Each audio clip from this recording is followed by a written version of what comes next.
In the 21st century, day-to-day life is fundamentally bound to our use of communication technologies. This is seen everywhere you look. iPhones, Google, Amazon.com, they've all revolutionized our interactions with our peers and with the marketplace. However, perhaps the most significant change is the one we are witnessing in learning environments across the Western world.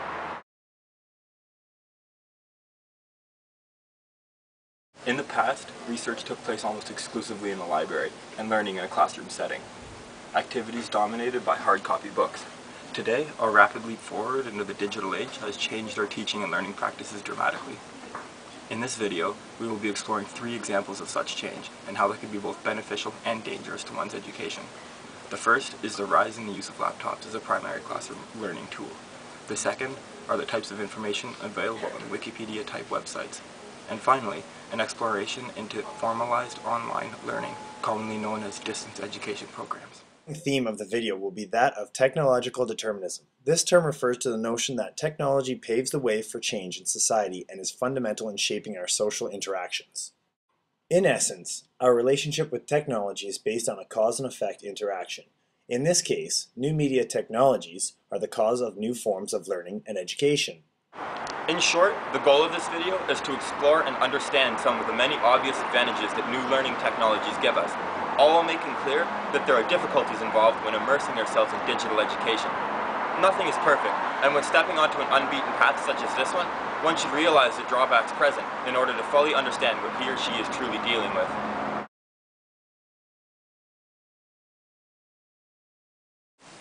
Young people have become reliant on their laptops, bringing their personal computers with them everywhere they wish to learn, be it in class, at the library, or at home.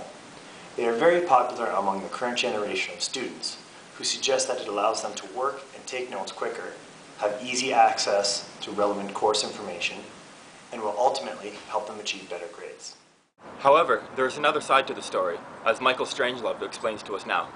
Laptops in classrooms are quite new.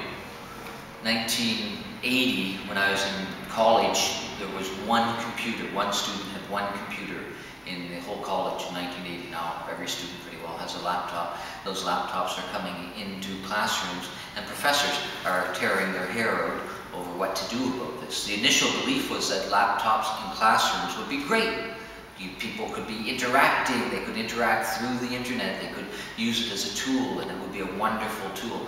But it's for a lot of professors, it's turning out to be just one more distraction among a generation that really doesn't know how to behave in group contexts, hasn't been socialized how to behave in classrooms very well on a professional level, and are often behaving more like children than young adults. So what you have is a new toy that's not connected to what's going on in the classroom, but is connected to everything else that's going on in the outside world. And for the professor, unless you're Jesus Christ or Noam Chomsky, your chances of competing with the rest of the world on that laptop are slim to none.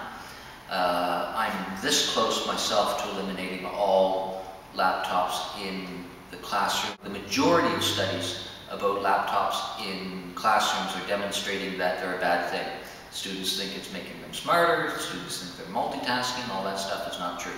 As mentioned, most dominant research contradicts the idea that laptops are useful in-class learning tools, let alone a significant advantage.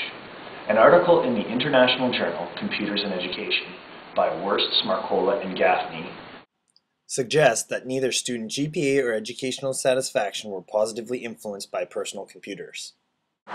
It seems then that students are alone in giving laptops some love. Fortunately for them, this is not always the case. John Schachter and the Milken Exchange on Education Technology compiled a list of research highlighting many studies which yielded at least some positive outlook on the topic. Findings in isolated studies suggested that students learned more in less time, performed better on tests, developed a positive attitude towards learning at a young age, lastly, encouraged cooperation in group work.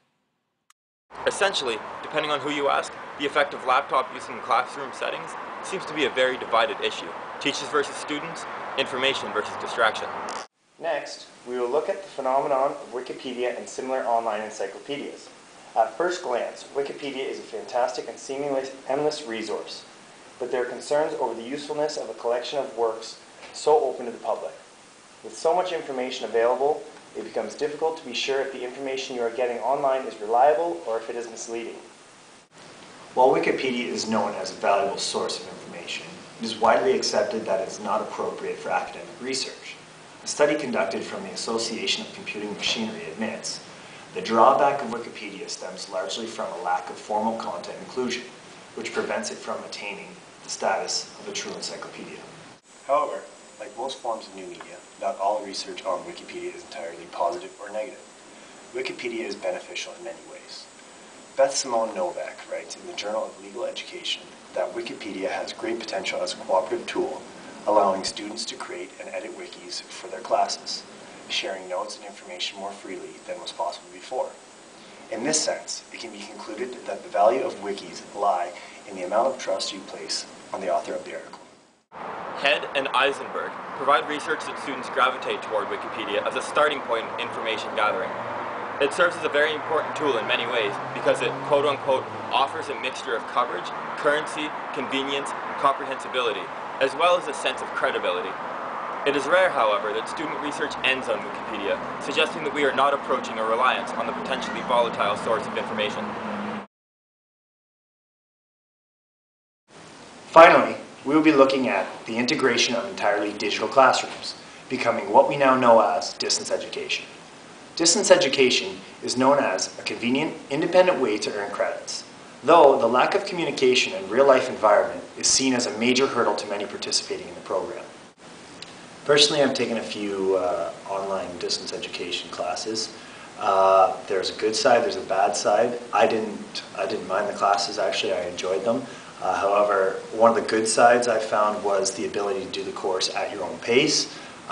Some bad aspects of distance education would be not having specific due dates like traditional classes do. Also, issues with contacting teachers. Research tends to agree with these issues on both sides of the coin. First, the good. The Handbook of Distance Education states that the free and unsupervised nature of online classes is a definite advantage, helping students to acquire skills of independent thought, initiative, and autonomy. These learners will self-evaluate and initiate learning on their own terms. Additionally, distance education programs allow access to courses that some students were never privileged enough to be a part of. The barriers of time and place are being knocked down. The creation of new and more flexible opportunities for students to either catch up or experience something completely different cannot be understated. However, as was pointed out, there are downsides to distance education as well. Various research, such as that coming out of the University of Mississippi and Indiana University, reports dissatisfaction among students culminating in anxiety, frustration, or confusion. This is often caused by communication breakdowns between students and the professors, and technical difficulties are not uncommon either. Other factors, such as lack of student motivation and lack of faculty support, highlight how difficult it really is to maintain a perfect classroom setting when deviating to less traditional styles of learning. Technology is surely changing, and the result is the 21st century idea that we must follow science as far as it can take us, embracing it in every aspect of life. And why not? On the surface, a simple idea such as encyclopedias that are free for all to access and contribute to seems wonderful. Laptops seem like advanced tools used only for the good of helping students leap forward in their education. And distance education shines like a symbol of a globalized information society. Despite all of this, what we have shown is that this optimism, while reasonable, should be tempered, and people need to think very carefully about how a particular new technology seems and how it really affects behavior in the real world.